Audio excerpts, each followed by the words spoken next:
안녕하십니까. 2022년 8월 13일 조용의 팩트 시작하겠습니다. 어제 윤석열 대통령이 경제인 사면을 했었죠. 이 사면 문제보다 더 관심 있는 거는 정치인을 사면에서 제외했던 부분, 이런 부분이 더 관심이라고 생각을 합니다. 근데 그 제외한 데에 일종의 코드가 있는데, 저는 그것이 사실은 윤석열 대통령이 낮은 지지율을 회복시키는데 굉장히 중요한 요소다, 이렇게 생각을 해서 그 말씀을 드리려고 합니다. 사면과 관련해서 어제 출근길 문답에서 이런 얘기를 했죠. 이번 사면은 무엇보다 민생과 경제 회복에 중점을 뒀다, 이렇게 얘기를 했고요. 근데 아까 말씀드렸듯이 경제인을 사면했다는 것보다도 정치인을 사면해서 제외했다는 데 기자들은 더 관심이 많습니다. 그러면서 기자들이니까 당연히 그렇게 질문을 했겠죠. 정치인 배제라는 관측이 나오는데 어떻게 생각하냐 그랬더니, 제일 중요한 것이 민생이고 경제가 활발히 돌아갈 때 수험통이 트이기 때문에 경제인 사면에 방점을 둔 것이다, 이렇게 얘기를 했는데, 사실은 이명박 전 대통령, 그러니까 뭐 정치인 사면도 정치인 사면이지만 그중에 특히 MB 문제는 대선 선거운동 때도 MB 문제, MB 사면에 대한 여론이 결코 좋지 않았음에도 불구하고 굳이 부인하지 않았습니다. 그 다음에 최근에는 이렇게 돼 있죠. 6월 9일 날 발언한 걸 보면 20몇 년을 수감 생활하게 하는 건 안 맞지 않느냐, 이렇게 얘기를 했습니다. 이거는 뭐 사면해 주겠다는 얘기죠. 6월 9일 날 그런 얘기를 했으면 결국 8.15 사면 아닙니까? 그러니까 이제 사면론이 뭐 거의 기정사실처럼 됐었는데, 지지율이 자꾸 떨어지고 뭐 30%대 정도까지 주저앉고 그러니까 말이 조금 바뀌었습니다. 7월 22일 날 보니까 국정에는 국민의 정서가 고려돼야 하지만 너무 정서만 보면 현재에 치중하는 판단이 될 수 있다, 이렇게 얘기를 했습니다. 뭐 좀 애매하죠? 처음에는 6월 9일 날은 MB 사면을 해주겠다는 게 뭐 거의 방점이 찍혔는데, 7월 20일에는 정서도 고려해야 되지만 또 너무 정서만 보면 애매하다, 그래서 약간 중립지대로 와 있는 듯한. 그럼 이게 이제 무엇을 의미하느냐? 결국은 뭐 지지율 별로 신경 안 쓴다고 하지만 그 지지율 부분에 관해서 윤석열 대통령이 굉장히 관심을 많이 가지고 있고, 관심 정도가 아니고 거의 총력전을 하고 있구나 하는 걸 여기서 바로 느낄 수 있다는 거죠. 왜 그러냐면 윤석열 대통령 주변은 거의 MB맨들이 장악하고 있습니다. 잘 아시다시피 지금 권성동, 장제원 뭐 이런 사람들 물론이고요. 지금 주호영 비대위원장 마찬가지고요. 전부 다 MB맨들입니다. 그건 뭐 물론 구조적인 측면도 있죠. 박근혜 전 대통령 계열은 사실은 감옥에 많이 갔고 국정농단 사태 때문에, 이런 것 때문에 뭐 기용할래야 기용할 자원이 별로 없다, 이런 것도 있지만, 실질적으로 그 윤석열 대통령을 떠받쳤던 그 중심 인물이 바로 장제원 의원이기 때문에, 장제원 권성동 아닙니까? 그러니까 윤석열 대통령 정권의 지금 요소요소에 이 사람들의 인사 입김이 다 배어 있습니다. 그러니까 이 사람들은 주로 MB맨들하고 친하기 때문에 MB 때 뭘 했다, MB 때 뭘 했다, 이게 뭐 전부 다 인사의 첫 번째 고려 요소가 될 수밖에 없었을 것이다. 그거는 문재인 정부 시절에 노무현 정부 때 무엇인가를 했다, 노무현 청와대에 있었다, 뭐 이런 것들 경력 한두 줄씩 없는 사람 보셨습니까? 결국 그 정권의 연장선이고, 제가 보기에 윤석열 정부의 특히 윤석열 대통령이 정치에 발을 디딘 적이 없기 때문에 여기에 뭐 쓰는 대부분의 정치인들이 다 MB와 연관이 있다, 이렇게 보는 게 어찌 보면 자연스럽죠. 자, 그런데도 MB에 대한 사면을 하지 않았다. 이게 뭘 의미하느냐. 결국은 내 지지율을 회복하기 위해서는 MB 사면에 대한 국민 여론 지금 현재 굉장히 안 좋습니다. 그러니까 이걸 다시 여기서 해줬다가는 내 지지율은 더 떨어질 것이다. 그러니까 여기서 잠시 보류, 그러니까 제동을 건 거죠.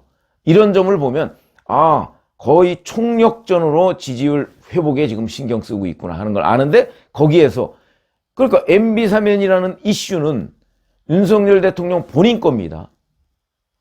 근데 이거를 제동을 걸었다는 얘기는 일종의 자기 걸 버렸다는 뜻이죠.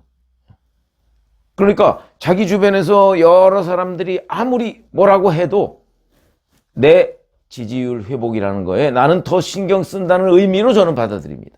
그런 정신이 여기에 배어 있다는 거죠. 그거는 그래서 자기 거를 버린 것. 아마 이거는 일반 국민들도요, 저는 상당히 평가를 하리라고 봅니다.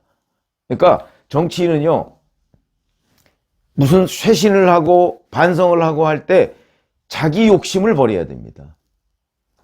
지금 윤석열 대통령한테 MB 사면이라는 것은 자기의 매우 중요한, 그리고 자기 주변 사람들이 자기한테 압박하는 중요한 이슈. 당장 이재호 상임고문 같은 사람 뭐 직격탄으로 윤석열 대통령에 대해서 비판을 하고 있지 않습니까? 거기가 MB 정권의 2인자라는 사람인데, 그런 점으로 보면 주변의 압박이 얼마나 심했는가 하는 것을 우리가 충분히 알 수가 있는데도 불구하고 이 이슈를 채택하지 않았다. 그거는 일종의 자기 희생 뭐 이런 걸 난 보여줄 필요가 있다. 저는 그렇게 판단을 합니다. 정치적으로 보면. 그런 점에서 아마 일반 국민들은 MB 사면을 제외한 것에 대해서 저는 긍정적으로 볼 거라고 봅니다. 그러니까 마침 한국갤럽 어저께 발표한 여론조사를 보면 2주 전에 24%였었죠. 긍정평가가 25%, 뭐 24나 25나 그게 그건데 뭐 다 오차범위 내에 있는 거긴 하지만 적어도 추가 하락은 멈춘 것 아니냐 하는 정도로 충분히 평가할 수 있는 대목이다. 물론 거기에는 박순애 전 교육부 장관의 사퇴, 이것 영향을 상당히 미쳤죠. 이번 MB 사면을 제외한 거는 영향을 안 미친 겁니다. 이거는 어제 발표된 거니까 어제 발표된 갤럽 조사는 화수목 이렇게 그 여론이 반영된 거고요. 아마 다음 주에 발표한 거에 이제 MB 사면 제외 이게 반영이 돼서 이제 나오겠죠. 아마 조금 더 오를 가능성이 있습니다. 그거는 그만큼 일반 국민들은 MB 사면을 그렇게 원했으면서 그거를 여기서 접었네 하는 부분을 저는 평가할 걸. 그거를 자기 희생이라는 관점에서 저는 평가할 거라고 보고요. 근데 이제 문제는 이렇게 되면 추가 쇄신 얘기가 계속해서 지금 나오고 있습니다. 이 추가 쇄신의 정신에도 자기 희생이 따라야 된다는 거죠. 그 자기 희생이라는 건 뭐냐? 결국 자기 사람이라고 하는 일반 국민들이 이 사람은 윤석열 사람이야 라고 하는 그런 부분을 조금 배제하는, 내지는 또 누구를 교체할 때 윤석열 대통령이 굉장히 신경 썼던 인사, 그 사람도 이번에 버리네, 버릴 수 있네. 읍참마속 얘기를 많이 하죠. 마속에 목을 벨 수가 있는. 왜 그러냐? 윤석열 대통령은 본인이 살아야 되기 때문에. 이런 거를 저는 우리 국민들이 자기 희생으로 평가할 것이라고 생각을 합니다. 자, 지금 뭐 추가 쇄신 얘기가 이제 다음 주에 있을 것이다. 그래서 뭐 거론되는 인물 뭐 이름은 이제 김은혜 전 대변인 뭐 한 사람 이름만 지금 나오고요. 김은혜 전 대변인을 뭐 정무나 홍보수석쯤에 투입하지 않겠느냐 뭐 이런 이름이 나오고, 그다음에 뭐 비서실장 교체설도 나오고 있습니다. 거기다 뭐 그 김은혜 전 대변인을 뭐 정무에 넣느냐 홍보에 넣느냐에 따라서 뭐 누가 교체되느냐 뭐 이런 것도 물론 있겠죠. 근데 김은혜 전 대변인은 아마 홍보수석으로 갈 가능성이 더 많은 것 같고, 그러면 정무가 바뀌느냐 안 바뀌느냐 뭐 이런 거, 거기다가 문제가 됐던 이른바 뭐 검찰 출신 일부 그 사람들도 포함되느냐 뭐 이런 것들도 이제 관심이 되죠. 아마 그런 사람들이 한두 명이라도 또 포함이 되면 윤 대통령이 자기 희생을 지금보다 더 많이 보여줬다 하는 평가를 받을 수 있을 것으로 보입니다. 그러니까 이 MB 사면을 포기했다는 것, 이 부분은 윤석열 대통령이 자기 주변 사람의 수많은 요구를 들어주지 않았다. 왜? 국민 정서를 감안했기 때문에 이런 거고요. 다음 주에 있을 추가 쇄신, 여기에서도 저는 이런 정신이 만약에 뭐 반영될지 안 될지 저도 사실 잘 모르겠습니다. 왜냐하면 윤석열 대통령 본인도 사실은 이렇게 해야 될까 저렇게 해야 될까 뭐 아직도 고민 중인 걸로 그렇게 파악이 되고 있는데, 뭐 그 고민의 최종 결과가 자기 희생 쪽으로, 희생을 조금 크게 하는 쪽으로 반영이 될지, 아니면 요 정도 선이면 뭐 우리 국민들도 평가해 주지 않을까 하는 게 될지, 이거야말로 정말 고도의 정무적 판단이고 거기에는 정답은 없습니다. 그러니까 그런 고도의 정무적 판단을 통해서 이 정도로 하면 국민들이 평가를 좀 해주시지 않을까. 이렇게 된다면 뭐 일정선에서, 왜냐면 야당에서 얘기하듯이 거의 붕괴되는 수준의 인적 쇄신이라는 건 있을 수가 없거든요. 그러니까 그 야당에서 요구하는 것과 본인이 인적 쇄신을 전혀 안 하는 거에 중간 어느 선상에서 정무적 판단을 해야죠. 요 정도 선에서 아마 이 정도면 국민들이 평가해 주실 것이다 라고 하는 그 부분에서 이제 쇄신책을 내놓을 텐데, 그런 것들이 만약에 일반 국민들이 생각하는 거에 훨씬 못 미쳤다, 그러면 이 쇄신이 가져오는 의미가 반감될 수밖에 없고, 그렇지 않으면 상당히 저 정도면 뭔가 이렇게 좀 바뀌려고 하는 의지가 보인다 하고 평가를 하면 지금보다 지지율이 훨씬 더 반등하게 될 것이다. 그런 점에서 본다면 어제 또 하나의 변화가 있었다고는 하는데, 그건 뭐 조금 두고 봐야 되죠. 도어스태핑을 하는데 모두 발언을 어제 처음으로 시작을 했습니다. 그러니까 본인이 정말 오래간만입니다 라고 얘기하면서 뭐 이런저런 얘기, 뭐 날씨 얘기도 하고 뭐 이렇게 얘기를 했습니다. 그러니까 그렇게 되면 처음부터 질문을 받는 것보다는 조금 더 분위기는 부드러워지지만, 사실 그거는 근본 대책은 아닙니다. 어차피 문제가 됐던 거는 뭐 질문 답변이 뭐 길어서 문제가 됐던 게 아니고, 그 중에 한두 가지, 예를 들어서 이렇게 훌륭한 사람 봤어요? 20년 전에 만취 음주운전을 한 사람, 그 사람을 임명해 놓고 이렇게 훌륭한 사람 봤어요? 라고 하는 태도. 그 다음에 뭐 전 정권하고 한번 비교해 보세요. 뭐 이런 태도들. 이런 것들이 이제 굉장히 불편했던 대목이죠. 그거는 뭐 문답이 길어서 나온 것도 아닙니다. 그냥 짤막짤막하게 하는 데서 나온 얘기입니다. 그러니까 근본적으로는 그 출근길 문답의 콘텐츠가 굉장히 중요하죠. 이 콘텐츠를 어떻게 채워가느냐, 그거는 사전에 준비하는 수밖에 없습니다.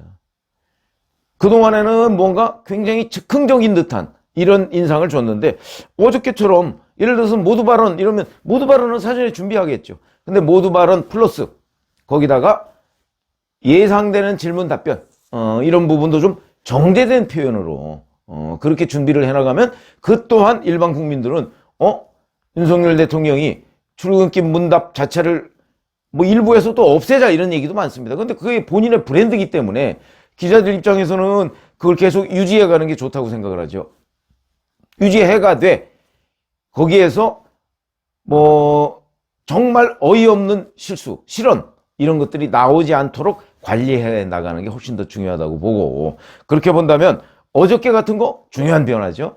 그 다음에 앞으로도 이제 출근길 문답을 계속 할 텐데, 그리고 17일 날 또 그 기자회견을 한다는 거 아닙니까? 취임 100일 뭐 이런 데에서 윤석열 대통령이 달라진 모습을 보여주고 쇄신하고 인사 쇄신하고, 거기에서 자기 희생의 관점, 이번에 MB에 대한 사면을 포기하듯이 자기 희생의 관점을 조금 더 담아내면, 그러면 지지율은 뭐 갑자기 바뀌지는 않겠지만 지지율은 상당히 변화할 것이다. 저는 MB 사면을 포기한 데서 바로 그런 코드를 읽었다. 자, 이렇게 말씀을 드리겠습니다. 이 코드가 어디까지 어떤 폭으로 반영이 될지는 뭐 그거야 뭐 윤 대통령 생각이 약간 좀 오락가락하는 측면도 저는 있을 거라고 봅니다. 그러나 적어도 자기 희생이라는 코드를 조금 더 살려서 쇄신에도 반영을 한다면, 그러면 아마 윤 대통령이 신경 쓰고 있는 낮은 지지율, 이 부분에도 상당히 영향을 미칠 수 있지 않을까, 이렇게 분석하고 있습니다. 고맙습니다.